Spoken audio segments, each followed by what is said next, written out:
अस्सलाम वालेकुम। Class 9th आपका प्रीवियस सेशन में हमने देखा था करैक्टरिस्टिक्स ऑफ गुड पासवर्ड क्या होते हैं, किस तरह का पासवर्ड जो है वो ज़्यादा स्ट्रॉन्ग होगा और किस तरह का पासवर्ड लगाना चाहिए, उसके लिए आपने गाइडलाइन देखी थी। अब साइबर क्राइम क्या होता है, आज का हमारा टॉपिक ये है। और किस तरह से साइबर क्राइम्स जो है वो उनमें कौन सी एक्टिविटीज़, किस तरह की एक्टिविटीज़ इन्वॉल्व होती हैं, उसकी एग्जांपल हम देखेंगे और क्या कुछ हो सकता है उसके काउंटर करने के बारे में। ये सारी चीज़ें आज के इसमें हम देखने की कोशिश करते हैं। मैं देख लूँ कि कितना इसमें जितनी तरह के अटैक्स वगैरह आते हैं वो सब, तो up to the end of ये सेशन ही, अब यानी कि हम ये चैप्टर जो है वो क्लोज़ कर लेंगे आज के सेशन में। तो आज का जो यहाँ से स्टार्ट कर रहे हैं, साइबर क्राइम क्या होता है। Internet is an amazing tool for communication allowing users to connect instantly over great distances. आज कल हम देखते हैं कि इंटरनेट हर जगह पे यूज़ हो रहा है और हर मीन्स के अगर लेम पर्सन की बात करें जो अपना और जिसे वो और कोई यूज़ नहीं होगा तो वो भी एंटरटेनमेंट वगैरह के लिए या सोशलाइजिंग के लिए यूज़ करेगा अपने पार्ट टाइम में। स्टूडेंट्स हैं वो भी आपको एक्टिव नज़र आएंगे अपने स्टडी के हवाले से, या आप ऑफिसेज़ में जाएं तो वहाँ भी इंटरनेट का यूज़ है। तो कोई भी ऐसी फील्ड नहीं है कि जो है वो यूज़ ना कर रहा हो। तो अब इसमें क्या होता है, यूज़र्स जो है वो आपस में कनेक्टेड होते हैं। एक मुल्क के बैठे लोग जो है वो कहीं दूसरे किसी दुनिया के कोने में किसी से जो है वो कनेक्ट हो सकते हैं, उनके साथ बात कर सकते हैं, कम्युनिकेट कर सकते हैं। लेकिन बदकिस्मती से unfortunately the same communication is also a great tool for criminals.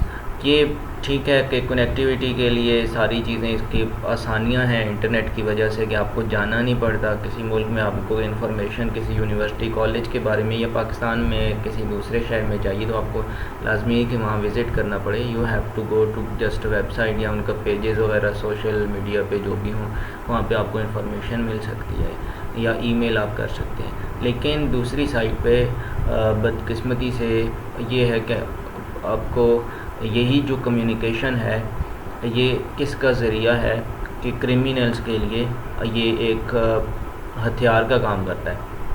A crime is in which computer network और devices are used is called cyber crime. आपने ये नाम सुना होगा cyber crime, GFIA cyber criming, और ये इस तरह के आपको टर्म्स, या साइबर क्राइम जो है वो लाज भी बन रहे हैं आजकल। तो क्यों है ये कि आप बाकी आप दुनिया में जो क्राइम्स होते हैं जो ऑर्डिनरी या जिसमें मुख्तलिफ आपको देखते हैं कि आपको थाने बने हुए नज़र आ रहे हैं उसके काउंटर करने के लिए, तो यहाँ पे लाज जो हैं वो यहाँ पे पहले नहीं थे। तो इसके लिए मुश्किल होता था कि ये किस तरह किया जा सके। ये तो इंटरनेट है तो वहाँ पे तो पुलिस जो है वो इन्वॉल्व उस वक्त तक नहीं हो सकती जब कोई लॉ जो है वो ना हो। तो साइबर क्राइम जो है वो इसीलिए लॉज बन रहे हैं कि इनको काउंटर किया जा सके, इस तरह के क्राइम्स जिनमें कंप्यूटर इन्वॉल्व हो। चाहे उसमें फिर एग्जांपल्स क्या हैं कि कोई वेबसाइट किसी की हैक करता है, कोई डाटा जो है वो किसी का उसकी मर्ज़ी के ख़िलाफ़ वो अपलोड करता है, either in the form of pictures है, कोई वीडियो है, या आप देखते रहते हैं हर दिन जो इस तरह की रिपोर्टिंग होती है। तो ये सारी चीज़ें साइबर क्राइम कहलाती हैं। आइडेंटिटी थेफ्ट एग्जांपल है इसकी कि आपने देखा होगा किसी के नाम से किसी ने आईडी बनाई हुई हो और वो ऐसी एक्टिविटीज़ में इन्वॉल्व हो कि डाटा अनएथिकल, या किसी के उसको दूसरे जो पर्सन है जिसकी उसने इम्पर्सनेट किया हुआ है, जिसको उसको थ्रेट हो सकता है उसकी वजह से। तो ये यानी कि आप किसी की आइडेंटिटी थेफ्ट ये होता है कि किसी के नाम से कोई आईडी बना ले, इधर किसी की पिक्चर आप यूज़ करते हैं, वो भी आइडेंटिटी थेफ्ट में आता है कि आप वो हैं नहीं और आपने वो लगाई हुई, ठीक है। तो one common form of cyber crime, एक तो होता है ना कि मीन्स कि किसी, आप कह सकते हो कि कोई पेजेस हैं that belong to a personality, या वो अलग चीज़ है। स्पेसिफ़िकली इसमें आइडेंटिटी थेफ्ट में ही आता है कि आपको किसी का नाम पता है, आपने उसके साथ में पिक्चर लगाई और कह दिया कि जी मैं फ़लाँ हूँ, तो that you are not but you are pretending कि आप हैं जी, ठीक है। Hackers may use fake emails to trap someone to give passwords and account information. अब हैकर्स क्या करते हैं जी, आपको ईमेल इस तरह के प्रोवाइड करेंगे कि आप यहाँ पे ईमेल करें जी, और आपको फिर इसमें या आगे तो आपको सर्विस वगैरह इस तरह के नज़र आते हैं, या आपको अकाउंट इन्फॉर्मेशन वहाँ पे देनी होती है, तो आपसे ये इस तरह की चीज़ें पूछ के तो आपकी फिर वो क्या करते हैं, इसको आपकी यूजिंग आपके जो इन्फॉर्मेशन है, आपके अकाउंट इन्फॉर्मेशन या जिस तरह भी आपका नाम वगैरह, उसी को इस्तेमाल करते हुए क्या करेंगे, कोई और आईडी वगैरह बना लेंगे, और फिर क्या होगा, उसकी मदद से ये आपकी आइडेंटिटी को यूज़ करते हुए कोई जो है वो इस तरह का काम करेंगे कि नाम जो है वो आपका आ रहा होगा और काम जो है वो कोई और कर रहा होगा, तो इसको आइडेंटिटी थेफ्ट का नाम दिया जाता है।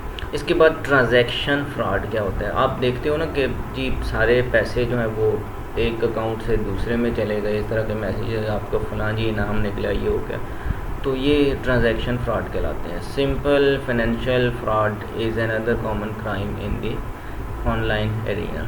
आजकल यानी कि दौर में जो ऑनलाइन सर्विसेज हैं, तो वहाँ पे इस तरह के फ्रॉड जो हैं वो होते हैं। Scammer may offer an item. Scammer वो होता है ना कि जो इस तरह धोखे जो वो स्कीमें निकालता है कि जी इनाम निकल आया और ये हो गया वो हो गया, तो आपको कोई लालच जो दे के, तो इस तरह का। तो scammer may offer an item for sale through an auction site with no intention of delivering once he she receives payment, ठीक है। तो स्कैमर क्या होता है, आपको कोई ऑफ़र दे रहा होता है, जी आप ये करेंगे, इस पे इतनी अमाउंट भेज दें तो आपको ये एक में 2 मिल जाएंगे, या ये हो जाएगा कि इसको आपको प्राइस जो वो मिलेगा इसका, यहाँ पे आप जो वो करें, इस पे आपको इतने 20 रुपये लग रहे हैं, और आपको क्या जी आप फिर कुरानंदाजी में शामिल हो जाएंगे, ये हो जाएगा। तो वो फिर कंफर्म नहीं करता, जब आप उसके अकाउंट में जब पेमेंट जो उसको रिसीव हो जाती है तो वो कंफर्म नहीं करता। Alternative criminal might purchase an item for sale using a stolen credit card. और दूसरी हो सकता है कि कोई ऐसे कर सकता है ट्रांजैक्शन फ्रॉड के किसी का कार्ड जो किसी ने चुराया हो और उसी की मदद से वो पेमेंट करके तो कुछ चीज़ जो वो ख़रीद ले। इट इज़ आल्सो पॉसिबल, ये भी मुमकिन है कि to buy something from on credit card but then reporting the card stolen. या कोई ऐसे भी कर सकता है कि जी ट्रांजैक्शन फ्रॉड में यूँ भी हो सकता है, कोई क्या करे कि आपसे कुछ चीज़ लोग ऐसे करते हैं कि चीज़ ख़रीद के ना तो फिर वो खुद उन्होंने की होती है परचेज़ अपने कार्ड से, लेकिन वो अब उन्हें होता है कि फिर वो कहते हैं, रिपोर्ट करते हैं कि जी कार्ड मेरा चोरी हो गया, तो ये ऐसे हुआ। This is transactional fraud if the card holder claims charge back. तो क्योंकि उसने खुद किया है, और जब आप कार्ड होल्डर जो है वो क्या कहें जी कि मैं अपने वापस वो मांगे, तो फिर क्या कहलाएगा, ट्रांजैक्शनल फ्रॉड कहलाएगा। दूसरी साइड पे ये हो सकता है कि किसी ने आपके साथ फ्रॉड किया, वो कैसे करेगा जी कि आप इस पे ये भेजें तो आपको प्राइस निकला हुआ है जो इस पे इतनी अमाउंट भेज दें, तो ये भी ट्रांजैक्शनल फ्रॉड में आ गया। फिर एडवांस फ़ी फ्रॉड क्या होता है। Sometimes the hackers congratulate you upon winning a prize big prize and ask you pay. तो ये वाली उस चीज़ में आ गई कि आपको एडवांस फ़ी में मांग रही, यानी कि आपको कुछ इतना पैसे देने होंगे तो आप उसके लिए क्वालिफाई कर जाएंगे, जी आपका इनाम निकला हुआ, आप इतने पैसे भेजें। So the price can be dispatch, ताकि आपको ये हम भेज सकें। तो this is a common type of, आपको इस तरह के मैसेजेस भी रिसीव होते हैं। तो मैं तो जो जिसके हों मुझे, तो मैं कहता हूँ कि जी उसमें आप रख लें, ये मुझे नहीं ज़रूरत। तो इस तरह की ईमेल्स भी आती हैं फ्रॉडलेंट, तो आपसे एक को क्लेम किया होता है, आप इतने भेजते हैं, इतने यूरोस भेजते हैं तो हो जाएगा जी आपका, हम ये आपकी तरफ आपका जो है उसका प्राइस है या जो आपके अमाउंट है वो ट्रांसफ़र हो जाएगी। तो the layer of easy wealth has found many victims of these frauds. तो लेयर ऑफ इजी वेल्थ का मतलब है कि बग़ैर काम किए आपका तो आपके पास पैसे आ जाए ना बग़ैर काम किए, आप कहें कि अमीर हो जाएं, तो इस यानी कि इस जो आदत है या इस तरह की सोच ने, इस तरह के लालच ने क्या किया है कि बहुत सारे लोगों को इस फ्रॉड का शिकार किया। लोग इस तरह फिर अपने पैसे जो है वो डुबो देते हैं। अब फॉर एग्ज़ाम्पल आपको मैं अगर कॉमन ये बताऊँ कि जी, तो आप यहाँ पे मैसेज एक ही किस्म का सबको रिसीव होता है कि जी मोस्टली कि आपका बेनज़ीर इनकम सपोर्ट प्रोग्राम इतने इतने हज़ार रुपये आपके निकले हैं, तो आप इस नंबर पे इतना बैलेंस भेज दें या इस पे कॉल करें, और वो नंबर नीचे दिया होता है। तो वो क्या है, आप यानी कि ये सोचें, जो करने वाला लोग इसमें आ जाते हैं लालच में, तो सोचना ये चाहिए कि यार आप अगर वो निकला भी, आपने कहीं अप्लाई किया था, दूसरे आप पे वो लगते हैं, आप यानी कि वो एक किस्म की वो डोनेशंस होती हैं ना, तो क्या आप पे फिर वो खैरात वगैरह लगती है कि आप वो उसकी तरफ जा रहे हो, तो ये लोग सोचते नहीं हैं, तो इसमें फिर फ्रॉड का शिकार हो जाते हैं। एक और चीज़ आ गई हैकिंग, ये भी आप सुनते हो, किसी की वेबसाइट हैक कर दी किसी एक जो पर्सन ने या ऑर्गेनाइजेशन ने, किसी दूसरी ऑर्गेनाइजेशन की या किसी कंट्री की, तो ये भी बेसिकली क्राइम ही है। Another cyber crime is the practice of hacking illegally accessing someone's computer. किसी भी तरह का आप कंप्यूटर जो है वो, अब यहाँ पे कंप्यूटर की बात हो रही है ना, तो वो भी एक वेब सर्वर होता है, किसी की वेबसाइट जहाँ पे पड़ी होती है, उस वेबसाइट को कोई हैक करते उस डाटा तक एक्सेस लेता है अनएथिकली, अनऑथराइज्ड तरीके से, तो वो हैकिंग कहलाती है। This happens mostly when you download some file from internet and execute it without knowing details. ये अब ऐसे होता है कि आप वो कुछ चीज़ आपने डाउनलोड की, आपको नहीं पता कि यार ये अब सही फ़ाइल है या नहीं, तो आपका अक्सर सॉफ्टवेयर डाउनलोड करते हुए कुछ आपको ये ऐसे हुआ भी है, वो आपका माइक्रोफोन किसी को एक्सेस मिल जाएगा जब वो आप एग्जीक्यूट करेंगे, आपका अगर कैमरा लगा हुआ है तो वो भी एक्सेस हो जाएगा किसी को। तो मीन्स के या आपकी स्क्रीन जो है वो कास्ट हो रही होती है। स्क्रीन कास्टिंग मीन्स के जब आप कंप्यूटर पे जो काम कर रहे हो, जो भी देख रहे हो, वो किसी और तक जा रही होगी, तो ये सारे काम इस तरह से होते हैं, ये भी हैकिंग में आते हैं। नॉट ओनली कि जी आप कहें कि इसका वेबसाइट किसी के हैक करना यही हैकिंग है, तो इस तरह के पर्सनल कंप्यूटर्स तक भी ये होता है कि आप ऐसे आजकल हैं कि वो प्रोग्राम्स बीच में एग्जीक्यूट हो जाते हैं, किसी सॉफ्टवेयर डाउनलोड करते हुए आप ओपन करते हैं, और बैक एंड पे आपकी जितनी वर्किंग, आप जब भी लॉग इन होगे तो आपका कंप्यूटर जो कास्ट कर रहा होता है सारा कुछ, जो आप स्क्रीन पे आप कर रहे हो, तो सारा जो है वो कोई और देख रहा होता है। A software installed in your computer connects someone else to your computer without your permission। तो विदाउट आपके इजाज़त के बगैर कोई आपसे आपके कंप्यूटर से कनेक्टेड होता है उस सॉफ्टवेयर की मदद से। The aim is to gather information about a person। फिर आपको ये इन्फॉर्मेशन कैसे गैदर कर सकता है? फॉर एग्जांपल आप किसी जाके किसी अकाउंट पे लॉगिन करते हो, पासवर्ड आप एंटर कर रहे हो, तो उसको वो नज़र आ रहा है, ठीक है, तो वो वहाँ से उसको एक्सेस मिल सकता है। दिस इज़ दी वे, या आपके अकाउंट आईडी जो है वो वहाँ पे होगी, तो इस तरह की एक्टिविटीज़ आपके वो मोनीटर कर सकता है। This type of software is called spyware कहलाएगा। ये जासूसी के मीन के अब या तो आपकी ऑडियो एक्सेस हो रही है, आपकी स्क्रीन एक्सेस हो रही है, या आपका कुछ स्टोरेज एक्सेस हो रहा है, तो सारी तरह की आपका कैमरा जो वो आपकी जो स्क्रीन है या उस पर या वेब कैमरा आपका लगा हुआ है, तो वो आपके जो वीडियो है किसी को एक्सेस दे रहा है उस तक। पायरेसी, पायरेसी का मतलब वही है कि मींस पायरेट्स होते हैं डाकू, तो यहाँ पे पायरेसी डकैती। तो स्पेसिफिकली जब पायरेसी की बात करते हैं, इस ए टाइप ऑफ साइबर क्राइम, ये साइबर क्राइम है। पहले आपने देखा होगा कि पायरेटेड बुक्स का नाम सुना होगा, या कॉपीराइट लिखा होता है बुक्स पे, तो मींस कि अगर कोई वो कॉपीराइट वायलेट करेगा, यानी कि आप कहें जी ये किताब मैंने इतने रुपए की ख़रीदी है, 150 रुपये की, तो मैं इसकी कॉपियाँ करा के तो ख़ुद बेचूँगा, तो अब आपके पास वो राइट नहीं है। इसीलिए उस कंपनी ने जिसने वो छापी होती है, उनके पास राइट होता है कि वो उसी की दोबारा से कापियाँ बना के बेच सकें। अब कोई और यूज़र ये करता है जी, वो जाके मार्केट से वो ले किताब और तो बेचना शुरू कर दे, तो वो आप पे जो है वो क्लेम कर सकते हैं, जाके आप पे मुकदमा हो सकता है कि आपने ये क्या किया है, ये एक क्राइम है।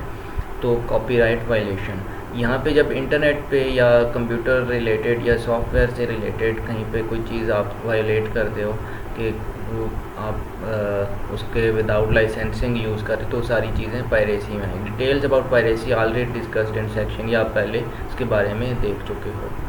अच्छा, ये क्या, do you know National Response Center for Cyber Crime (NR3C) is law enforcement agency of Pakistan dedicated to fight cyber crime।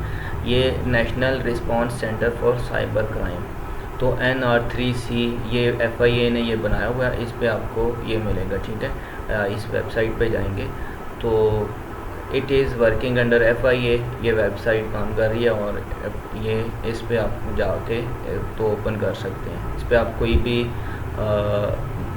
जाएँ तो आपको रिपोर्टिंग कोई करनी हो किसी से रिलेटेड, किसी ने आपके थेफ्ट वगैरह में इन्वॉल्व हुआ है तो आप यहाँ पे रिपोर्ट कर सकते हो। दूसरा ये कि फिर आपको ये एक आध दफ़ा बुलाएंगे कि आपने जो कंप्लेंट की है वो आप ही हैं और आपका किस तरह से ये पायरेसी जो है वो डिस्टर्ब की गई है, कंप्रोमाइज़ हुई है, तो फिर आप जो है वो जाके एक दफ़ा ख़ुद भी इनके ऑफिस भी विज़िट करना पड़ता है जब आप कोई शिकायत इस पर करते हैं। ये तो हो गया जी पायरेसी से रिलेटेड।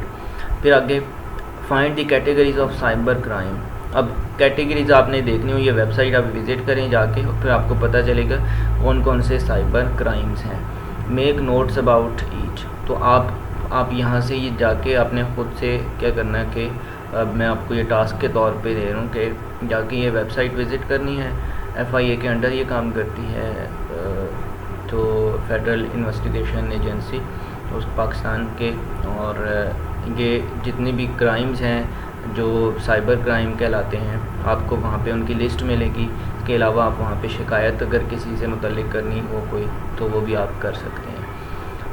ये आपने जाके वहाँ की कैटेगरीज देखनी है। अच्छा, करैक्टरिस्टिक्स ऑफ फ़िशिंग अटैक क्या होता है? फ़िशिंग क्या कहलाती है? अब ये FISH नहीं है, ये PH, ठीक है। तो फ़िशिंग इसको हम F पढ़ते हैं, PH को जब इकट्ठा पढ़ते हैं इंग्लिश में pronounce as phishing. It is the fraudulent attempt by sending emails to obtain sensitive information such as user name, password, credit card details। तो फ़िशिंग इस तरह की चीज़ है कि आपको कोई ऐसा कोई लिंक भेजता है और कहता है कि जी ये फॉर्म है, इस पे आप अपना नाम वगैरह ID और ये वो चीज़ें आप जो है वो यहाँ पे एंटर करो, आप अपना mobile phone number, credit card details वगैरह ये वाली सारी एंटर करो, तो आपको ईमेल के ज़रिए कोई लिंक भेजा गया होगा।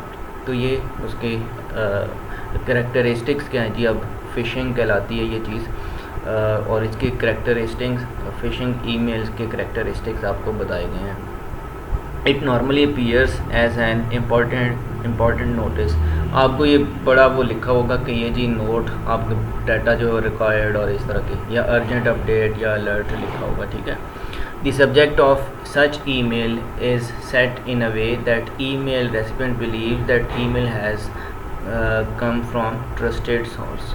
तो ये आपको ईमेल इस तरह का सब्जेक्ट लिखा होगा ना, सब्जेक्ट मीन्स कि जिस नाम से ईमेल आती है, कि होता है ना कि मजमून में जो बात जिस बारे में कर रहे हैं, हमारा मौजू क्या या टॉपिक है, तो उसको हम सब्जेक्ट कहते हैं ईमेल जब करते हैं। तो वहाँ पे अभी वो लग रहा होगा कि बड़ा कोई सोर्स जो जिसने भेजी है जहाँ से ये आ रही है, तो बड़ा कोई ट्रस्टेड ऑर्गेनाइजेशन है जी।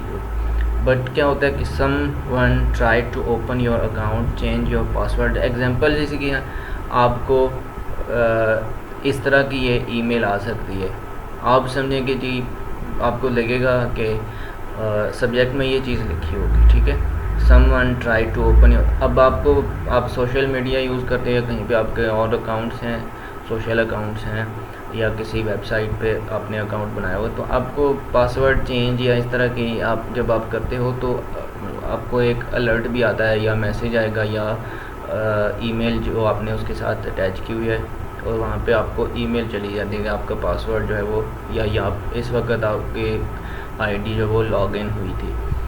तो अब आपको ये लगेगा यार ये तो वही चीज़ पूछी जा रही है, वही इसी तरह की ईमेल है। आप अगर देखते नहीं हो प्रॉपर उसको तो आपको सब्जेक्ट से लगेगा हाँ यार ये तो किसी, तो अब वहाँ पे जब आप एंटर कर दोगे पासवर्ड या उसको फिल कर दोगे कहीं पे कुछ, आप अपनी आईडी बता दोगे तो वही इंफॉर्मेशन आपकी चुरा लेंगे इसी तरीके से। इसको कहते हैं फ़िशिंग। दूसरी एग्जांपल है ऑफिशियल डाटा ब्रीच नोटिफिकेशन। ये लिखा होगा सब्जेक्ट में और कि जी आपका ऑफिशियल डाटा जो है वो ब्रीच हुआ है, यानी कि उसको एक्सेस किया है किसी ने, कंप्रोमाइज़ किया है।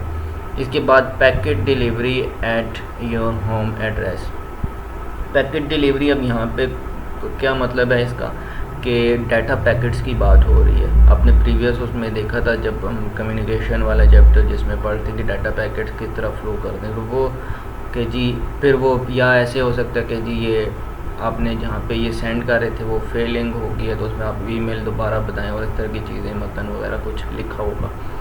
IT reminder, your password expires in less than 24 hour. तो कहेंगे जी आप अपना पासवर्ड यहाँ पे पुराने वाला एंटर करो और इसको नया करो, तो वो चीज़ आपसे इस तरह का करके आपसे जो है वो इंफॉर्मेशन ले सकते हैं। एक और चीज़, change of password required immediate, अपना पासवर्ड चेंज करें। वो एक सामने इस तरह की चीज़ आ गई है, ये हो सकता है पे अपना पासवर्ड जब वो इंटर कर दे और वो पासवर्ड उन तक चला जाएगा। Revised vacation and sick time policy. तो रिवाइज्ड वेकेशन का मतलब है कि उसमें कुछ चीज़ रद्द बदल आ गया है वेकेशंस का, और सिक टाइम पॉलिसी तो ये आप इस पे पढ़ लेंगे जी। फिर अपना आप जो है वो अपनी इन्फॉर्मेशन दें, आप कौन है, कहाँ पे काम करते हैं और इस तरह के आपसे पूछ के। ईमेल अकाउंट अपडेट्स, आपको ईमेल अकाउंट आपसे आईडी पूछें और उसके जी अपडेट योर पासवर्ड। तो इस तरह के जितने भी सब्जेक्ट के नाम से ईमेल आएंगी तो वो देखने में तो इम्पॉर्टेंट लगती हैं बट एक्चुअली ये क्या है, फिशिंग है। It sometimes contain messages that sound attractive rather than threatening or promising the recipients a prize or a reward। तो ये भी हो सकता है कि अब आपको मैसेजेस अट्रैक्टिव लगें देखने में, आप कहें कि हाँ यार ये तो वाकई ये फ्रॉडुलेंट नहीं लग रही, ये तो ठीक है, डुबियस नहीं है, ट्रस्टेड हैं, तो आप उस पर लगें कि इसका कोई जो है वो हो सकता है वो आपको कोई रिवार्ड भी उसका बता रहे हों कि जी आप ये करेंगे तो आपको ये मिल जाएगा, तो बट एक्चुअली ये फ्रॉड होता है और इसको हम फिशिंग कहते हैं। It's normally uses forge sender addresses. Forge का मतलब है जाली, ठीक है, यानी कि जो एग्जिस्ट नहीं करते इस तरह के sender address. For example admin at the rate of Facebook. अब ये इस तरह के जब होंगे तो बंदा से समझता है यार कि ये वाकई हाँ ये तो फेसबुक की तरफ से आया है, या info@gmail.com। तो हालांकि जीमेल जब आपको ये काम करेगा तो वो उनकी वेबसाइट से और यूज़र्स को रिस्पॉन्ड करने के लिए अलग से होती हैं और वो प्रॉपर उसके, तो ये आपको जब आइडिया नहीं होगा तो आप उस पर इसका शिकार हो सकते हो। You can become a victim of जो है डाटा लॉस या किसी भी तरह का आपका नुकसान हो सकता है। You can also open an email if it is from principal at. अब ये भी हो सकता है कि जी आप कहें अच्छा यार ये तो स्कूल से आया है वो, अब इस तरह की वेबसाइट का नाम ये जो लिखा हुआ है और ये ईमेल सर्वर जिस तरह से इन्होंने बताया हुआ है, तो आप कहें कि जी ये तो हाँ हमारी स्कूल की तरफ से, हालांकि ऐसा नहीं होता। In email there can be some link, कोई लिंक हो सकता है जैसे आपको पहले ही बताया, जिसमें कोई उसका ऐसा लिंक हो सकता है कि उसका कोई आपके स्कूल या आपके ऑफिस वगैरह के साथ कोई लिंक ना हो, कोई रिलेशन ना हो, बट वो वेब लिंक होगा। जब आप उस पर क्लिक करेंगे तो आपसे कोई डाटा पूछेगा, जब आप उसको फिल करेंगे फॉर्म को तो आपका जो इन्फॉर्मेशन है, तो take care of URL uniform resource locator pin in the address bar of web browser. तो आपको क्या करना है कि जब ये फॉर्म इस तरह की ओपन हो तो आपको जो ऊपर सर्च बार में या जहाँ पे ये सारा एड्रेस लिखा होता है, एड्रेस बार जिसे आप कहते हो ब्राउज़र में, तो आपको उसका ख्याल रखना है कि वहाँ पे क्या चीज़ आ रही है। इधर ये जो आ रहा है लिंक ये किसकी तरफ से आ रहा है, तो आपको ये आइडिया होना चाहिए। It usually takes content such as logos, images from actual website to make fraudulent email look like genuine। आपको ये लिखा होगा कि लगेगा यार ये माइक्रोसॉफ्ट की तरफ से आई है, ये जीमेल का लोगो है, गूगल वालों का है तो गूगल की तरफ से आई है, हालांकि ऐसा नहीं होगा। तो आपको मुताहत रहना है। इसके अलावा क्या हो सकता है कि it may contain a form of recipient to fill in person financial information. Personal आप इंफॉर्मेशन ले सकते हैं, आप कहेंगे कि इस पर फिल करें, कोई फॉर्म होगा और आपका नाम, फादर नेम या फाइनेंशियल इंफॉर्मेशन हो सकती है कि आपका बैंक किस कौन सा है, किस जगह पे अकाउंट है वगैरह आपकी, फिर और कहा जाएगा कि ये आप फिल करके इतने मिनट्स में इसको सबमिट करें बिफोर जो है इतने आवर, या this information submitted to different database. तो ये किसी ऐसी डाटाबेस में जाएगी जो हैकर्स जो जिसको कंट्रोल करेंगे और वहाँ पे आपका ये सारा डाटा इसको क्राइम एक्टिविटीज़ के लिए यूज़ किया जाएगा। मेरे ख्याल में हम इसको यहाँ पे मौखर करते हैं up to the next session. ये आपका लास्ट टॉपिक हम इसमें कर लेंगे, छोटा सा आगे है तो साथ में करैक्टरिस्टिक्स हैं फ़िशिंग के और डिनाइल ऑफ सर्विस। करैक्टरिस्टिक्स हम अभी कर लेते हैं, डिनाइल ऑफ सर्विस अटैक हम नेक्स्ट उसमें करेंगे। साथ में इसका आपका ये डायग्राम है, इसको एक्सप्लेन कर लेंगे और आगे एक्सरसाइज और ये सारी ये तो आपका टास्क होता है। तो आज जो हम यहाँ पे करैक्टरिस्टिक्स तक करते हैं, तो denial of service attack next उसमें करेंगे। Characteristics of phishing website, it looks like original due to some. अब करैक्टरिस्टिक्स हैं फ़िशिंग वेबसाइट के, यानी कि ऐसी वेबसाइट जो इस काम के लिए इस्तेमाल हो, आपके पर्सनल इंफॉर्मेशन लेने के लिए। वो कोई वेब लिंक उसका इन्होंने भेजा होगा, आपको लगेगा यार ये तो बड़ा ऑफिशियल सा बड़ा फॉर्म बना हुआ है, उस पर इमेजेस लोगोज इस तरह के होंगे, कलर स्कीम इस तरह की यूज़ हुई होगी, आपको वाकई इतनी अच्छी फॉर्मेटिंग होगी और आपको लगेगा वाकई बहुत अच्छा जो किसी ट्रस्टेड ऑर्गेनाइजेशन जैसे गूगल, फेसबुक की तरफ से ये फॉर्म आया है, बट एक्चुअल ऐसे नहीं होगा। तो it may contain actual links to web contents, आपको हो सकता है उसमें लेजिटिमेट वेबसाइट के लिंक्स दिए होंगे, कंटेक्ट अस, प्राइवेसी, डिस्क्लेमर वगैरह, टू ट्रिक दी विजिटर्स के, आपको यानी कि आपको कहते हैं ना कि वो धोखा देने के लिए, आपके साथ फ्रॉड करने के लिए उन्होंने लिंक उस पे जो या लोगोस यूज़ किए होंगे वो बड़े ऑफिशियल वेबसाइट्स के लिखे होंगे, कॉन्टैक्ट्स भी, बट एक्चुअल वो फ्रॉडुलेंट होंगे क्योंकि वो आपकी इंफॉर्मेशन ले रहे हैं। उन्होंने एक्चुअल लोगोस यूज़ किए होंगे, उस पर एड्रेसेस ठीक वेबसाइट्स के लिखे होंगे फॉर्म पे, बट एक्चुअल वो आपसे आपकी इंफॉर्मेशन कैरी करने के लिए ये सारा ड्रामा कर रहे होते हैं। It may use similar name as that of actual website, जो नाम होगा इनका वो मिलता जुलता होगा, जैसे कि जी इनका लिखा जो है वो फेसबुक का या गूगल का या किसी स्पेसिफिक जो है वेबसाइट का, माइक्रोसॉफ्ट का जिस तरह से फॉर एग्जांपल, तो लिखा होगा कि जैसे कि वेबसाइट है वो वहाँ से बिलोंग करती हैं, बट एक्चुअली ये ऐसे नहीं होगा।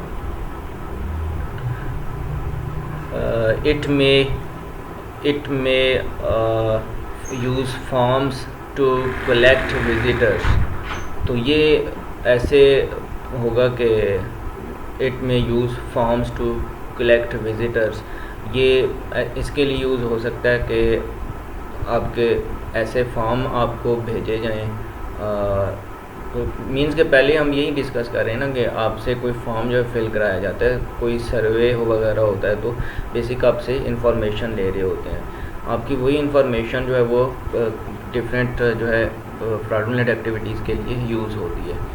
तो where these forms are similar to those in the legitimate website. For example आप किसी जगह पे अकाउंट बनाते हो, वहाँ पे जिस तरह का फॉर्म आपने देखा था, यहाँ भी उसी तरह का फॉर्म आपको बड़ा ऑर्गेनाइज्ड जो है वो नज़र आएगा अच्छी फॉर्मेटिंग के साथ, बट एक्चुअली वो सारा फ्रॉड होता है। फिर हम नेक्स्ट में अब देखेंगे डिनाइल ऑफ सर्विस अटैक क्या होता है, DOS इसको क्या कहते हैं। मीन्स के कंप्यूटर पे इस तरह के ब्लैक स्क्रीन या किसी भी तरह का कोई आपको नज़र आती है, किस तरह की सूरत होती है, क्या होता है कि जब डिनाइल ऑफ सर्विस अटैक जो है वो अकर होता है, तो उसकी हम देखेंगे क्या निशानियां हैं और कैसे होता है ये, एक्चुअल वर्किंग इसकी किस तरह से होती है। तो नेक्स्ट हमारा ये टॉपिक होगा। आज का यहीं तक। अस्सलाम वालेकुम।